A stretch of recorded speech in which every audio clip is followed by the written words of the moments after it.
When I left Washington after being budget chairman and being part of the budget deal with a $5 trillion surplus, we blew the whole thing. We have to change the culture because it's going to eat us alive. Is this a way for you to test the presidential waters? Not really, but the reason I came here is that I know that it would send Hearts to Twitter to say, what is he doing? And that's why I came here. Are you going to run for president? Let me just ask you directly. I don't know. I have all my options are on the table.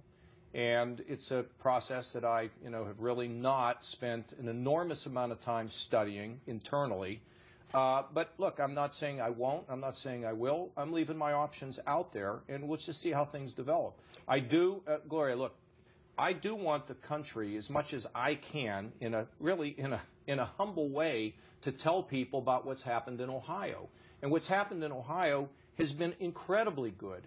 And I think people need to hear about the way we think out there and what we do. What's your timetable? Everybody's raising money. Yeah. Everybody's out there in early states like this. Well, I can let the pundits write me off and say, it won't happen. That's okay. I'm cool with that. But look, I am governor of Ohio. We haven't had, an election decided by anything but putting a thread through the eye of a needle. And I won 86 out of 88 counties, and it's a big state, and it matters. And I think I can, go on my own time frame to make this decision, and I'm going to try to make the best decision that I can. And I will do it when I'm ready, not when somebody else is ready, or whatever the experts say. I mean, it just doesn't work that way. Where do you fit on the Republican spectrum? You figure it out. I think a lot of people have a hard time trying to figure it where I fit. And I've never put myself in a box. So we're balancing budgets, we're cutting taxes, and guess what? We're helping the poor to get on their feet. And we believe that when you have great economic success, you need to share it with those who live in the shadows. So we're helping the mentally ill, we're helping the drug addicted, we're helping the working poor. But it is the state of Ohio, which is so important in a presidential election. Swing state, no Republican presidential candidate, I don't have to tell you this, has ever been elected without winning the state of Ohio. Probably a Republican can't be elected president without winning Ohio. And if they're going to come to Ohio, extremism is going to work. So is this a formula for Republicans? Is that what you're saying? I think it's a formula for the country. Look at problems and fix them. Don't be worrying about the next election.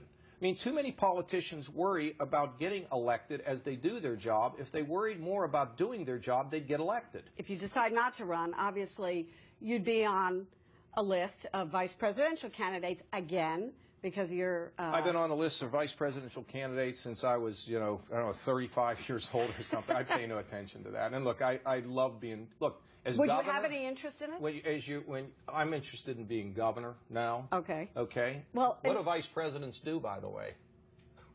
What do they do? I think they stop traffic on roads when they move from point X to point Y. I don't know. You should ask Joe Biden. He stopped me today, so, yeah. He was in South Carolina today, too. Right, exactly. Yeah. Well, talking about Ohio, you did win with 64% of the vote. Impressive statistics. 60% of women voted for you. 26% of African Americans voted for you. You look like presidential gold on paper. Yet if you look at the conservatives who vote in Republican primaries, you also took the Medicaid expansion money. And the Tea Party thinks you've gone to the dark side, that you're for big government. Rand Paul has said the governors who did that think that, quote, money grows on trees. You mean Senator Ron Paul? No, Rand Paul. Oh, I get them confused. Ron and Rand, and I served with Ron. But anyway, I think what works for us in Ohio, we are running surpluses of $2 billion. We are structurally balanced. Half the states, almost half the states, are not. But what do you say to Let me go on. conservatives? I've cut the taxes in Ohio, the legislature and I, by the largest tax cut in our history. That's kind of conservatism. Now, let me tell you another thing. Matthew 25 says that it's about how you treat the widowed, how you treat the poor, how you treat the hungry, how you clothe those who have no clothes.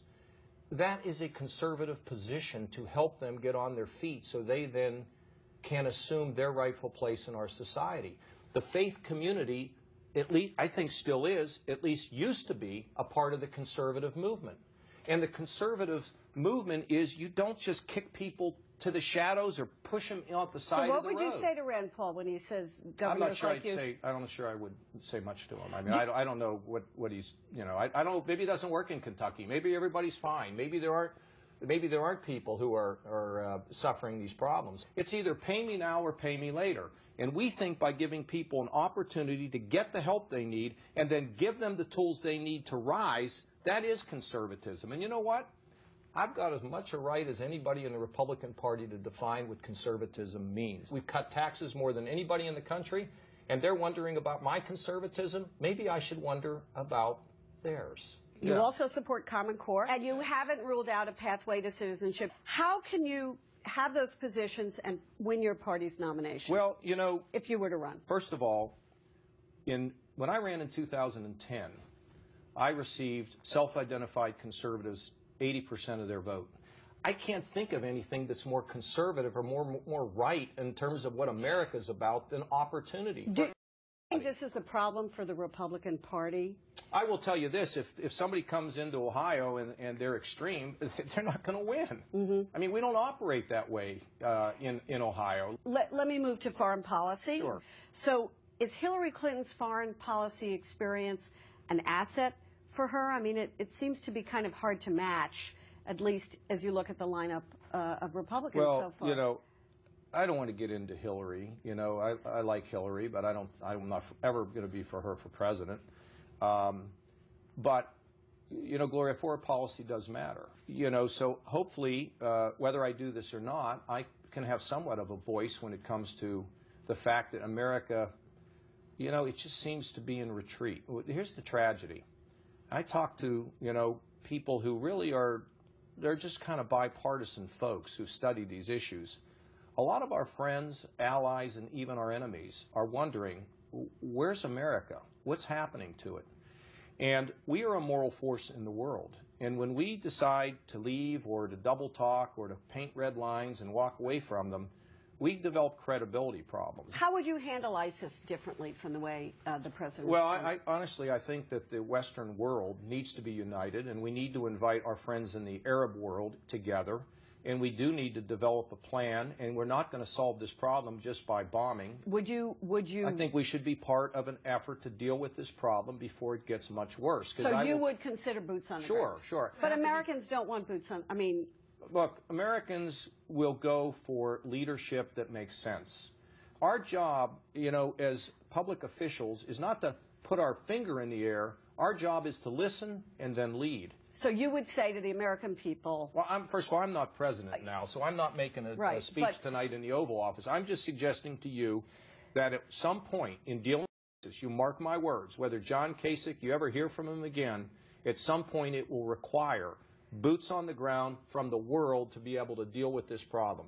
And I would rather deal with it sooner than later, but you just don't go running over there. You've got to have a battle plan. You've got to figure out exactly what you're going to do. But I would never suggest that we should engage in nation building or trying to convert all these people to our way of life. We need stability, and we need to stop this. If you were president and Netanyahu came to speak before the Congress, would you... I'd have a meeting with him. We'd have a cup of coffee. Why not? This is making such a big deal. The guy's, you know, been invited to come speak to Congress. Let him speak, and the president can have a meeting with him. They don't have to have a photo op or anything, but of course you go and you talk to him. Use common sense. You got a foreign leader coming, a great ally of ours. He's coming here. Was it handled in maybe a clumsy way? Okay, so it was. But look, get beyond that. See, that's our problem, Gloria. We spend too much time either trying to be politically correct, play to the cameras, play to our base. I worry about America. For the first time in my lifetime, I'm worried about us. I'm worried about how our values to some degree have been eroded, of personal responsibility and compassion and teamwork. I worry about it. I worry about the fact that we're so divided. But do I think it can be fixed? I have no doubt, because I saw Ronald Reagan do it, and I've seen other great leaders throughout history. Harry Truman, whatever party they are, they can bring us together. It can happen.